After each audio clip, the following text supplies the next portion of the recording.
Ici, les histoires prennent vie. Bienvenue chez Nepi. Gina, l'amour et les leçons de la vie. Gina était une jeune fille élevée dans l'amour et avec une bonne éducation. Ses parents lui donnaient toujours de précieux conseils. Ils lui disaient « Ma fille, ne cours pas après l'amour, ne te livre pas à n'importe quel homme. Concentre-toi sur l'école. Apprends à vivre. Apprends à te respecter. » Et Gina écoutait. Elle se respectait. Elle ne se laissait pas facilement approcher par les hommes. Elle s'était promis de ne se marier que lorsqu'elle rencontrerait un homme qui la mériterait. Quand elle est arrivée à l'âge de 30 ans, elle s'est sentie prête. C'est alors qu'elle a rencontré Marc. Marc semblait honnête. Il avait de belles paroles, une bonne allure.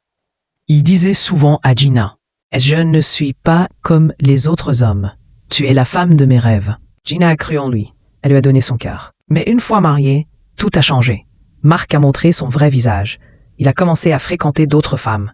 Il est devenu violent. Il insultait Gina, la rabaissait constamment.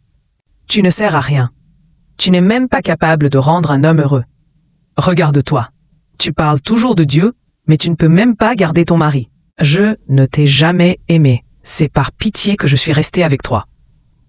Et si je te quitte aujourd'hui, tu ne trouveras jamais un autre homme. Les hommes n'aiment pas les femmes usées comme toi. » Gina se couvrait souvent le visage avec les mains, pleurait en silence.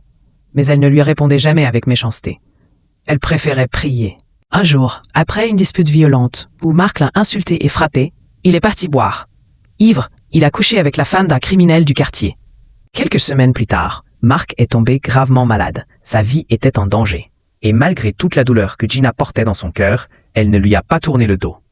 Elle a pris soin de lui, prié pour lui, l'a emmené à l'hôpital et veillé sur lui jour et nuit.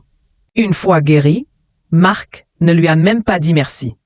Il a quitté Gina et leurs 2 enfants pour aller vivre avec une femme nommée Gisèle. Mais Gisèle avait ses propres plans.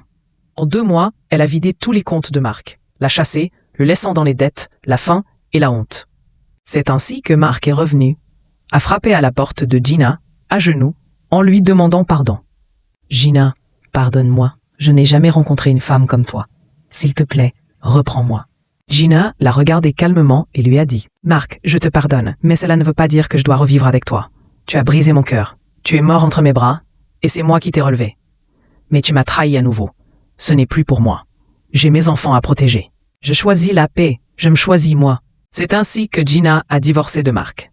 Elle a continué à construire sa vie avec dignité, force et courage. Car elle avait compris une chose. Le pardon est pour le cœur, mais il ne faut pas toujours retourner là où l'on a été brisé.